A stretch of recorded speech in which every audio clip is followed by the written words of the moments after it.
మందిరాన్ని అపవిత్రపరిచే జీవితాలు మీవి. ఆ రీతిగా ఉన్నాయి మీ జీవితాలు. ఆ రీతిగా ఉండడానికి వీల్లేదు. రాత్రికాల సమయంలో నేను ప్రార్థన చేసిన సమయంలో పరిశుద్ధాత్మ దేవా నాతో మాట్లాడు, నీ మాట ఏంటో తెలియచేయ్యా అని చెప్పి ప్రార్థన ముగించుకున్న తర్వాత కన్నీటితో కొద్ది సమయము దేవునితో మాట్లాడిన తర్వాత నేను పడుకుంటున్నప్పుడు ఈ మెసేజ్ దేవుడు నా కుమార్తె మందిరం యొక్క విశిష్టత గురించి నా ప్రజలకు తెలియచేయి. మందిరాలు చాలా భయంకరంగా ఉన్నాయి. చాలా భయంకరమైనటువంటి రీతిలో మందిరపు యొక్క మహిమను దోచుకుంటున్నారు అని ప్రతి ఒక్కటి ఫలానా దగ్గర ఫలాంది రాయబడింది కదా, సొలొమోను ఇక్కడ ఇది రాసి ఉన్నాడు కదా, ఈ విధంగా ఇక్కడికి వెళ్ళు, ఇది చెప్పు, ఇది ఇక్కడ ఈ రీతిగా రాసి ఉన్నది కదా అని చెప్తుంటే నాకు అనిపించింది పరిశుద్ధాత్మ దేవుడు ఎంతగా మందిరం విషయంలో దుఃఖపడుతున్నాడు. మందిరంలో జరిగే వాటిని దేవుడు చూస్తున్నాడు. మీకు అర్థం కావడం లేదు. నీవు ఆ కానుకల వైపు చూస్తుంటే దేవుడు నిన్ను చూస్తున్నాడు. నీవు పరపురుషుని పరస్త్రీని చూస్తున్నప్పుడు దేవుడు నిన్ను చూస్తున్నాడు. అది నువ్వు మర్చిపోతున్నావు. నీవు వేటిని చూస్తున్నావో దేవుడు నిన్ను చూస్తున్నాడు. జాగ్రత్త, అది నువ్వు మర్చిపోవద్దు.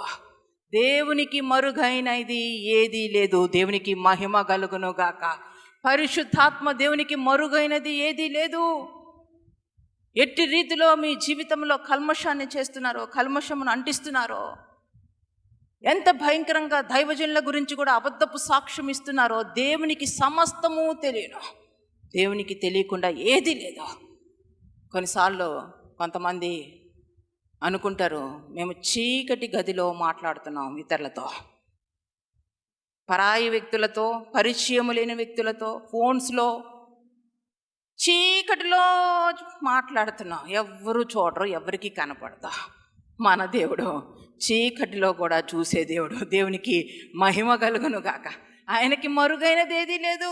నువ్వు ఎక్కడెక్కడ ఏది మాట్లాడుతున్నావో, ఎక్కడెక్కడ నీ నోటిని అదుపు లేకుండా వదులుతున్నావో, ఎక్కడెక్కడ నువ్వు అనవసరమైన మాటలకు తావిస్తున్నావో, ఏవి నీకు తెలియని విషయాల గురించి కూడా నువ్వు వ్యర్థముగా మాట్లాడుతున్నావో దేవునికి సమస్తము తెలుసు. ఇక్కడ కొద్దిమంది ఉన్నారు, మీ నోటి మాటలు బహుభయంకరంగా ఉన్నాయి.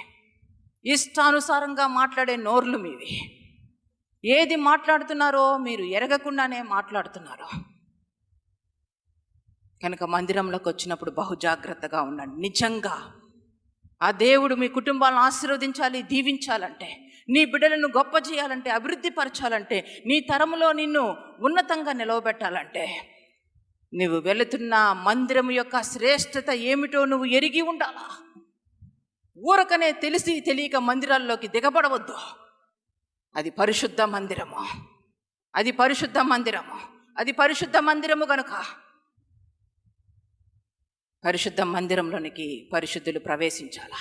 ఒకవేళ తెలుసో తెలియకో ప్రవేశించిన వాక్య ప్రకారము నీ జీవితాన్ని సరిచేసుకొని సెట్ చేసుకొని నీ ఆత్మీయ జీవితాన్ని నిర్మించుకోవాలా. కానీ ఇష్టానుసారముగా జీవించినట్లయితే జాగ్రత్త.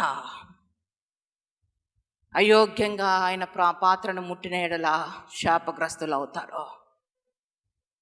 చాలా జాగ్రత్త. అయోగ్యంగా దేవుని మందిరంలోనికి ప్రవేశించవద్దు, ఇష్టానుసారంగా జీవించవద్దు.